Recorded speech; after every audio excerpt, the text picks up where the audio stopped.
Former Navy Admiral and former Pennsylvania Congressman Joe Sestak. Congressman, great to have you with us tonight. Good to be with you, Ed. Thanks. How do you view the situation we're in right now? What would increased military action look like?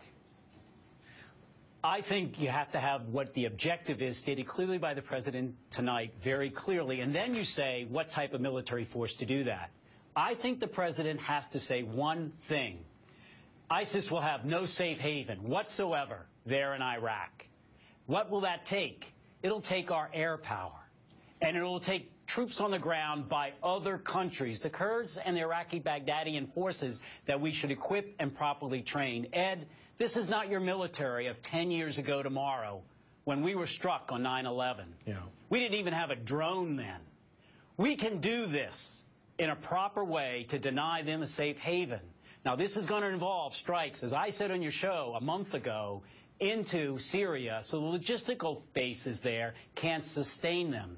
But this is going to be and can be a successful denial of a safe haven by what I just said. To destroy, we haven't destroyed al-Qaeda yet, and it's 10 years later. That's a different issue. Right now, the threat is no safe haven to plot against us here in America. Joe Sestak, from your military experience, you spent a lot of time in intelligence. How good is our intel on these airstrikes? And how do we think that innocent people aren't going to get killed? It's not perfect. And no war and no instrument of war is ever going to be perfect in not having what we in the military call collateral damage, where civilians at time of harm.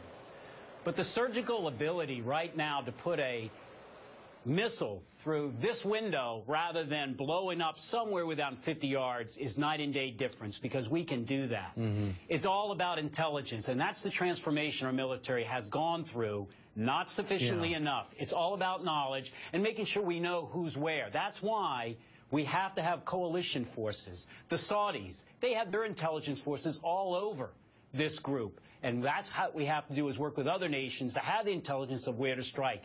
This needs a coalition. It's not just by us. So if I look at the map and I see that ISIS has quite a footprint in Syria, are we to believe that if we arm Syrian moderates and do these surgical airstrikes and intensify them, that we will get mission accomplished on this? Well, notice what I said, Ed. I said of no safe haven within Iraq. Yeah. Now, I said strike Syria so the sustainability bases, the logistics can't sustain them in Iraq. Syria is a different issue to get them out of there. Ed, I've said on your show a couple of years ago, we were slow to give arms to what we knew then were some moderate rebels there. Yeah. We're even executing it slow today, and that permitted a vacuum to occur by which ISIS could grow. But over the last 2 years, we have had special forces in Jordan that actually been training the more moderate rebels. And we've given radios to them, not because out of charity, so we could listen in and know what's going on. Eventually, that is going to take, because it should not be us in Syria, it will take these moderate rebels to gain back the vacuum that we permitted to happen. That's a different play.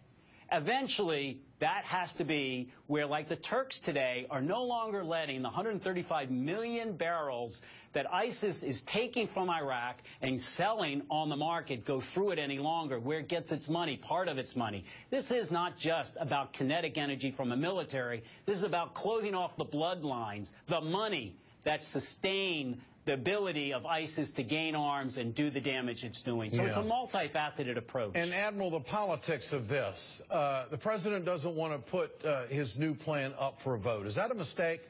Absolutely not. And I believe, as I said again, that the president made a mistake years ago by turning back after drawing a red line and saying no chemical weapons, Assad, or we will act, by asking Congress permission. No. We have done over 135 actions since the Vietnam War ended where the president acted in his commander-in-chief role without coming to Congress, and this is one of those times. Okay, Joe Sestak, always great to have you with us Glad here to be with you, Ed. on the Ed Show tonight. Thank you so much, sir. Let me bring in